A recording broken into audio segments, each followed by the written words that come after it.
Jack Harrison looked up at the night sky, watching as bright streaks of light cut across the darkness. The meteor shower was better than any he had seen before. As the park ranger for this remote forest preserve, he often enjoyed these quiet moments alone with nature. Jack was 35 years old and had been working as a ranger for 5 years now. Before that, he was a combat medic in the Army. Those days were behind him, but the skills he learned stayed with him. He walked through the quiet forest, checking the trails one last time before heading back to his cabin. That was when he saw it, a bright blue light through the trees that did not look like any meteor he had ever seen. "What the heck is that?" Jack muttered to himself as he changed direction, heading toward the strange glow. The light led him to a small clearing where the trees had been knocked down. In the center was something that made Jack freeze in his tracks. It was not a meteor. It was a small ship, about the size of a car, with strange markings on its metal surface. "This can't be real," Jack whispered, but he knew what he was seeing.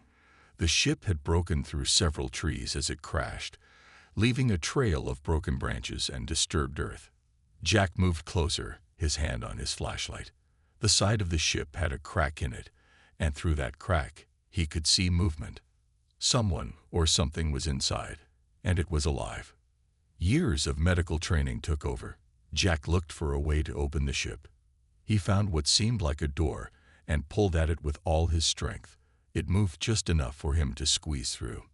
Inside, the air smelled strange, like cinnamon and metal. Blue lights blinked from panels covered in symbols he did not understand. But what caught his attention was the figure slumped in a seat near the control panel. It was clearly not human. The being had light purple skin, 4 arms, and a face that looked almost cat-like, with large eyes and small nose. It was wearing what looked like a uniform made of a shiny material. Jack could see that it was female, and more shocking, she appeared to be very pregnant. She was also hurt badly. Dark blue liquid, blood, Jack guessed, was coming from a wound on her head. One of her 4 arms bent at a wrong angle, clearly broken. The alien's eyes opened suddenly. They were deep violet with no pupils, and they fixed on Jack with a look of fear and pain. "It's okay," Jack said, holding up his hands to show he meant no harm. "I'm here to help you." The alien tried to speak, but the sounds made no sense to Jack. She reached weakly for a small device on her belt and pressed a button. The device lit up and showed simple pictures, a first aid symbol, then a picture of what looked like a baby. Jack understood. "You're hurt, and you're worried about your baby," he said slowly, pointing to her wounds and then to her swollen belly. The alien nodded, seeming to understand his gestures if not his words. Jack knew he had to act fast. He checked her wounds carefully, using the first aid kit he always carried. The broken arm would need to be set, and the head wound needed cleaning. But what worried him most was how the alien kept putting her hands on her stomach and making sounds of pain. "I think you're going into labor," Jack said, though he knew she couldn't understand him. "But I can't help you properly here. I need to get you somewhere safe." The alien seemed to understand his tone. She tried to stand but fell back with a cry of pain. Jack made a quick decision. "I'm taking you to my cabin. It's not far, and I have better supplies there." He gently lifted the alien, surprised at how light she was despite her size. As he carried her from the ship, she clutched a small device in one of her hands, holding it tightly like it was very important. Jack looked back at the crashed ship once more. He knew his life had just changed forever. Whatever happened next, he couldn't leave this being and her unborn child to die alone in the woods. With careful steps, he began the journey back to his cabin, carrying the first visitor from another world that any human had ever met. Jack's cabin came into view after 20 minutes of careful walking through the dark forest. The alien in his arms had fallen in and out of consciousness during the journey. Every time her eyes opened, they looked at Jack with a mix of fear and hope. Once inside, Jack gently placed her on his bed.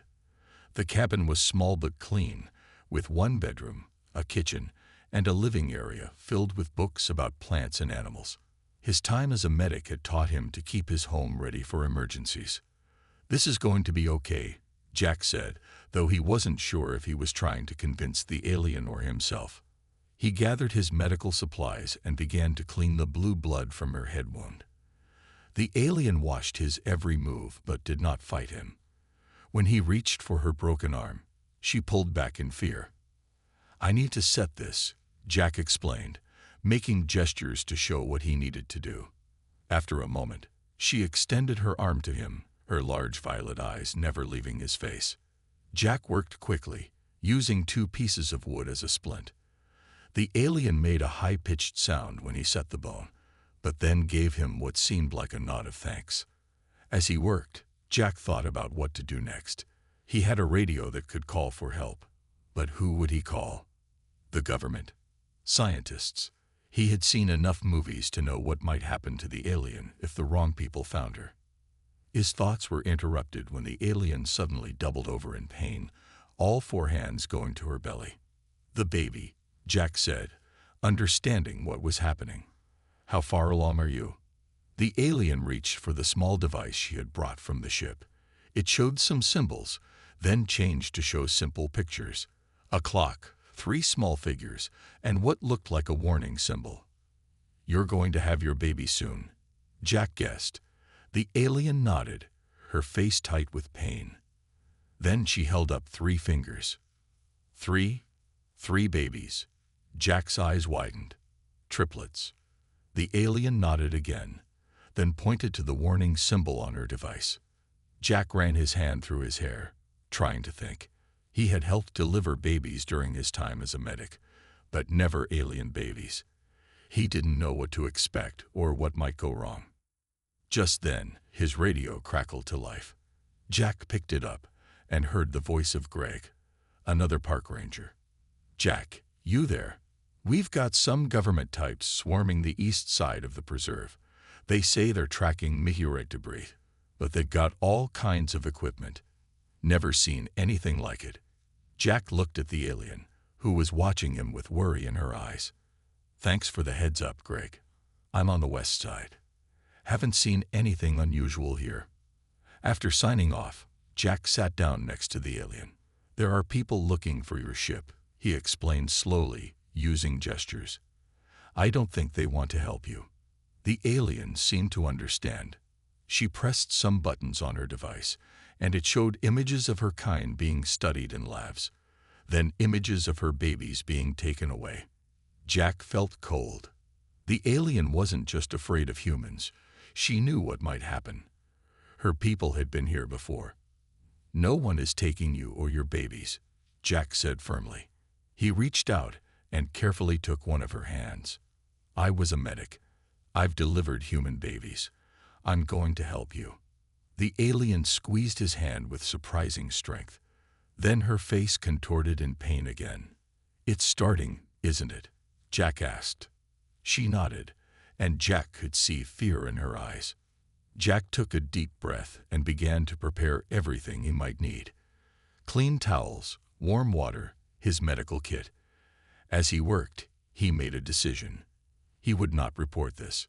He would not call anyone. He would protect this mother and her children, no matter what. Outside, in the distance, he could hear helicopters. They were getting closer to the crash site. Time was running out, and 3 new lives were about to enter the world. Children from the stars who would need someone to protect them on this strange planet. 3 days had passed since the births. Jack sat in his living room, watching in amazement as the alien mother, who had managed to communicate that her name was Naira, fed her 3 tiny daughters. The delivery had been difficult but successful. Jack had never been so tired or so proud in his life. The babies were smaller than human newborns, each with light purple skin like their mother and tiny, delicate features. They had only 2 arms, unlike Naira's 4, and their eyes were closed for the first 2 days. When they finally opened, Jack saw that they had the same violet eyes as their mother. "They're beautiful," Jack said, smiling at Naira. Naira had been working on her small device whenever she had a free moment. Now she pressed a button, and it spoke in a mechanical voice. "Thank you for saving us." Jack nearly fell off his chair. "You fixed your translator." Naira nodded. "Not perfect. Basic words only. Enough to say thank you." "You're welcome," Jack said, feeling a strange mix of emotions. "Do the babies have names?" Naira looked thoughtful, then spoke into her device. It translated. "In our culture, one who saves a life names the saved." "You want me to name them?" Jack asked, surprised. Naira nodded. "You saved, you name." Jack looked at the 3 tiny beings. They were already showing signs of rapid growth. One of them reached out a tiny hand toward him, making a soft cooing sound. "On Earth, we sometimes name children after beautiful things," Jack explained. He pointed to each baby in turn. "Lily, Rose, and Violet. They're all flowers that grow on our planet." Naira repeated the names carefully, then smiled. It was the first time Jack had seen her smile, and it transformed her face. Good names. Strong names. Over the next week, Jack was amazed at how quickly the triplets developed. By the end of the week, they were already crawling and making sounds that seemed like attempts at speech. Naira explained through her improving translator that her species developed much faster than humans in the early years. One morning, Jack woke to find Lily sitting beside his bed, looking at him with curious eyes. "Hello there," he said gently. "Hello," she repeated, her voice high and musical. Jack sat up in shock. "Naira, she's talking." Naira came in with the other 2 babies in her arms. "Yes, learn fast. All 3 learn words, see things, remember everything." By the end of the second week, all 3 girls were walking unsteadily around the cabin. They looked like 1-year-old human children, though they had only been born 2 weeks ago. They followed Jack everywhere, watching everything he did with intense curiosity. Naira worked on her translator every day, making it better. One evening, as they sat by the fire, she was finally able to explain more about herself. "I am scientist. Study life on different planets. Ship had problem. Crash here." She pointed to the stars visible through the window. "My home very far." "Can you contact your people?" Jack asked. Naira shook her head sadly. "Ship broken. Need parts." Rose toddled over to Jack and climbed into his lap. "Jack," she said clearly, patting his face with her small hand. "That's right," Jack said, smiling. "I'm Jack." Rose shook her head. "Dad," she said firmly. "You Dad." Jack looked at Naira in surprise. She seemed embarrassed. "Try to tell them you Jack. They say no. Say you Dad. You save, you help birth, you feed, you protect." In their minds, that is Dad. Jack felt a lump in his throat as Violet and Lily joined their sister, all 3 now sitting with him. "Dad," they said together, their violet eyes looking up at him with complete trust. Jack didn't know what to say. He had never thought about being a father, especially not to 3 alien children. But as he looked at their small faces, he felt something shift inside him. These children needed him. And somehow, he needed them too. 1 month after the crash, Jack stood at his cabin window, watching the triplets play in the small garden he had fenced off for them. They now looked like 5-year-old human children, though they were only 4 weeks old. Their purple skin had lightened slightly, making them look less alien, but their violet eyes would always mark them as different. Jack's radio crackled. He picked it up, keeping his voice calm. "Harrison here." "Jack, it's Greg. Those government guys are still around. They've set up some kind of base camp about 10 miles east of you. They're saying they're doing environmental studies now, but I saw them with metal detectors and some weird equipment. Just thought you should know." "Thanks, Greg. I appreciate the heads up." Jack put down the radio and turned to find Naira standing behind him. Her translator now worked much better. "They are getting closer," she said. It wasn't a question. Jack nodded. "We need to get the rest of the parts from your ship. If they find it first. If they find the technology in my ship, It could be dangerous for your people, Naira said. Some things your world is not ready for. Outside, Lily, the most serious of the triplets, had stopped playing and was looking at the sky. Jack had noticed she seemed to sense things before they happened. "Dad," she called. "People coming." In loud machines. Jack grabbed his binoculars and looked in the direction Lily was pointing. In the distance, he could see 2 helicopters moving slowly across the forest, searching in a grid pattern. They were still far away, but getting closer every day. "We need to go to the ship tonight," Jack decided. "Get what you need, and then we need to move somewhere safer." That night, after the moon rose, Jack and Naira slipped out of the cabin. The triplets stayed behind, now old enough to understand they needed to be quiet and stay hidden. The walk to the crash site took longer in the dark. When they finally reached it, Jack was shocked to see the area was already marked with bright orange tape. Small cameras had been set up in the trees around the ship. "They found it," he whispered to Naira.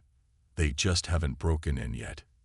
Naira's 4 hands worked quickly, pressing spots on the ship that Jack couldn't see. A small door opened, different from the one Jack had used to rescue her. "Secret compartment," she explained. "For emergency." She pulled out several small devices and a metal box. "This has what I need to call my people. And this," she held up a small crystal, "would be very dangerous in wrong hands. Can make weapons." Jack heard a sound in the distance. "Engines. We need to go. Now." They ran back through the forest as quietly as they could. When they reached the cabin, the triplets were waiting anxiously by the door. "We felt scared," Rose said, hugging Jack's legs. She and her sisters had developed a kind of mental connection to both Jack and Naira. They often sensed what the adults were feeling. "Pack only what we need," Jack told them, grabbing his emergency backpack. "We have to leave." Violet, the most practical of the triplets, was already gathering food. At just a month old, with the appearance of a 5-year-old, she moved with purpose and understanding. "Where will we go, Dad?" she asked, her violet eyes serious. "I have a friend," Jack said. "Steve. He lives far from here. He will help us." As they packed, the triplets began to help Naira with her devices. Their small fingers were good at connecting the tiny wires. Jack watched in amazement as the 3 young aliens worked together, understanding technology he could never comprehend. "Look, Dad," Rose said excitedly. "We fixed the calling thing." Before Jack could respond, they heard the unmistakable sound of helicopter blades, very close now. Bright lights swept across the windows of the cabin. "Time's up," Jack said, grabbing the emergency bags. "Out the back way. Stay low and stay together." As they slipped out the back door of the cabin, Jack knew their lives would never be the same again. The human world was looking for them now, and they wouldn't stop until they found what had fallen from the stars. Jack's old van moved along the empty highway as the sun began to rise. He had kept the vehicle covered in his shed behind the cabin, saving it for emergencies. This was definitely an emergency. In the back, Naira sat with the triplets, who were unusually quiet. They had been driving all night, taking small back roads to avoid being seen.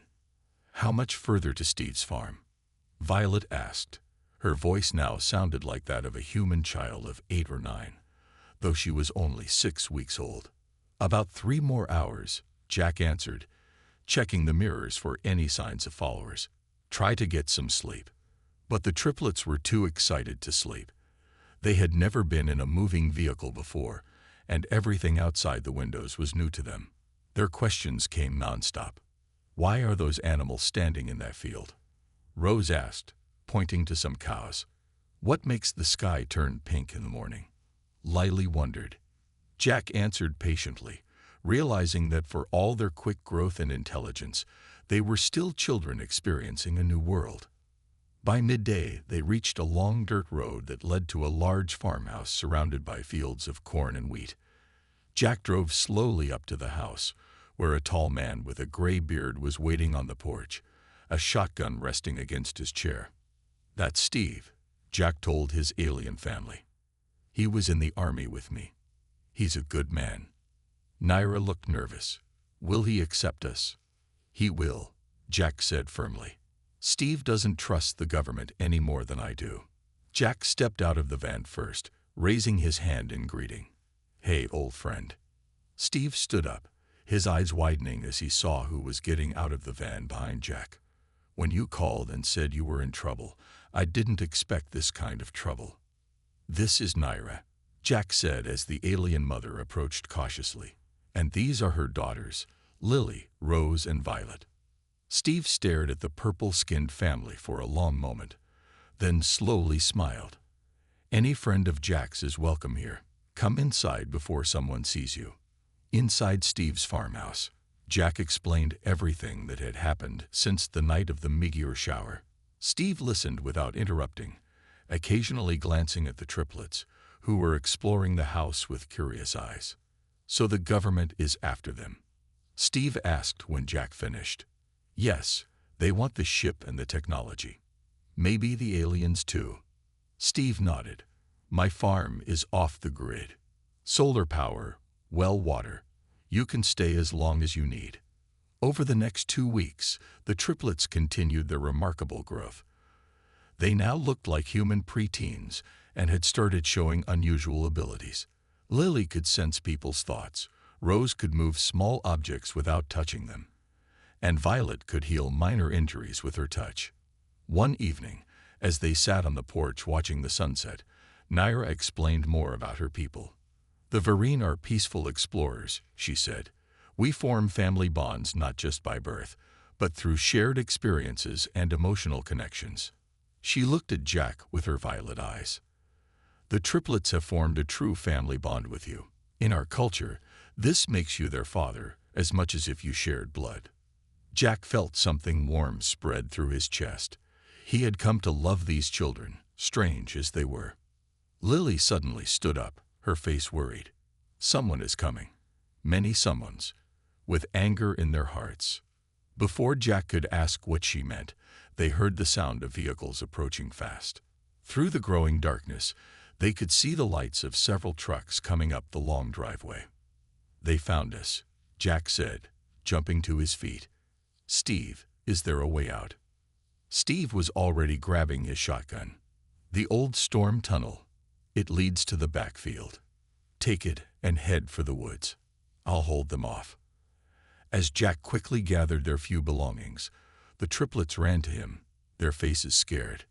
"Dad, don't let them take us," Rose pleaded. "I won't," Jack promised, his voice firm. "No one is going to take my family away." The old storm tunnel was dark and smelled of damp earth. Jack led the way with a flashlight while Naira and the triplets followed closely behind. Above them, they could hear shouting and the sound of vehicles. "Steve will be okay," Jack assured them, though he wasn't certain himself. "He knows how to handle people like that." When they finally emerged from the tunnel, they were in a field of tall corn. The stalks provided good cover as they made their way toward the distant tree line. "Dad, you're hurt," Violet said suddenly, stopping and pointing to Jack's arm. Jack looked down and saw blood seeping through his sleeve. He must have cut himself on something sharp in the tunnel without noticing. "It's just a scratch," he said, not wanting to worry them. Violet took his arm gently. "I can fix it," she said. She placed her small purple hands over the wound and closed her eyes. A soft violet light glowed between her fingers. When she removed her hands, the cut was gone. "How did you do that?" Jack asked in amazement. "I just told your cells what to do," Violet explained, as if it were the simplest thing in the world. They reached a small hunting cabin deep in the woods by midnight. It was one of Steve's properties that few people knew about. As they settled in, Jack built a small fire in the wood stove to ward off the night chill. Naira sat beside him, watching the flames. "I need to tell you more about my people," she said quietly. "You have risked much for us."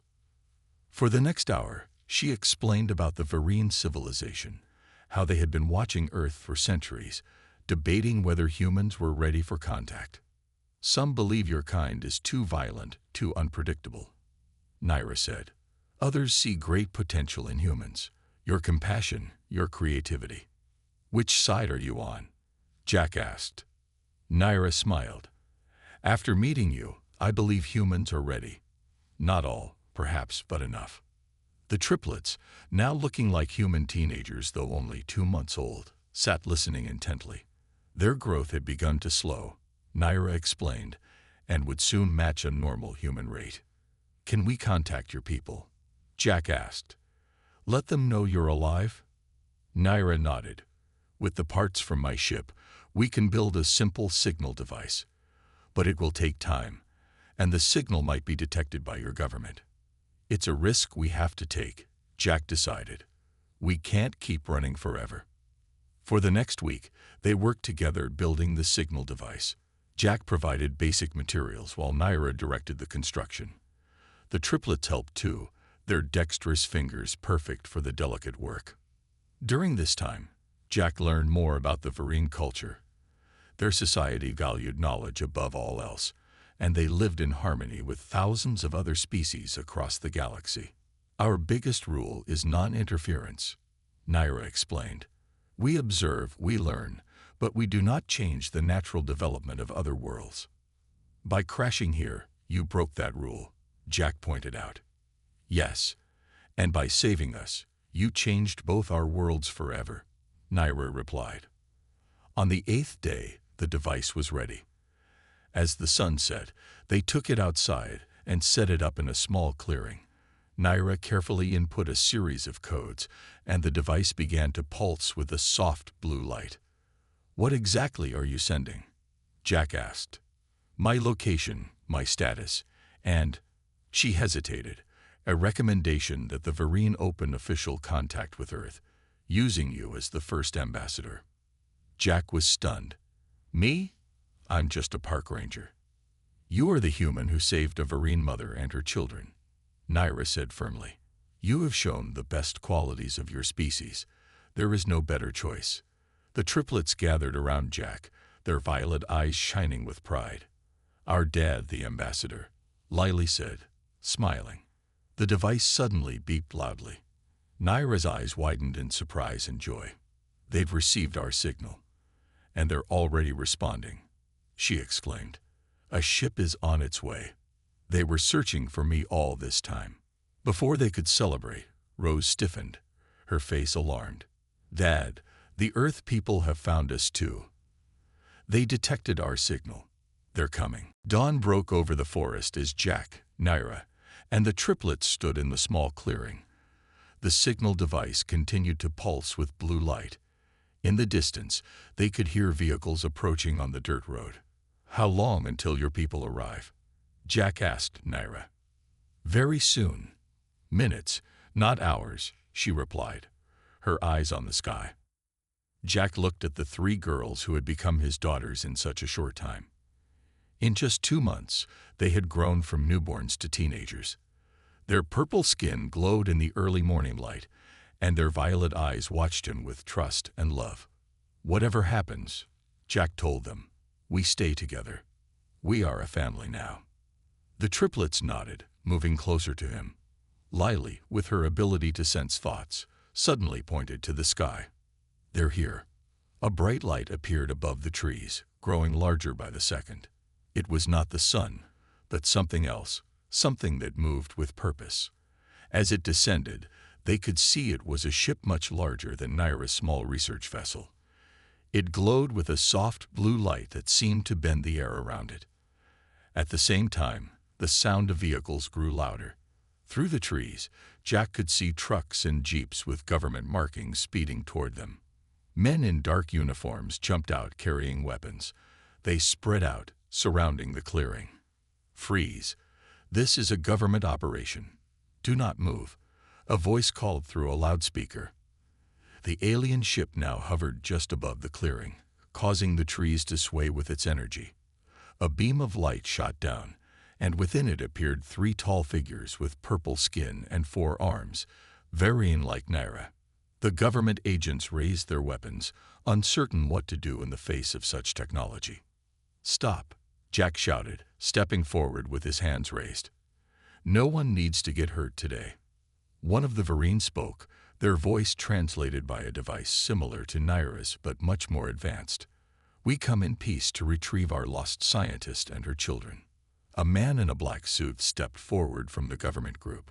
"This is a matter of national security.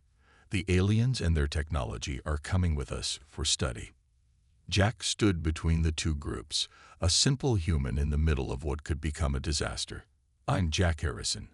I found Naira when she crashed. I delivered her triplets. They call me Dad now." He turned to the government agents. "These people have been watching Earth for centuries. They have technology that could destroy us or help us, but they've never interfered.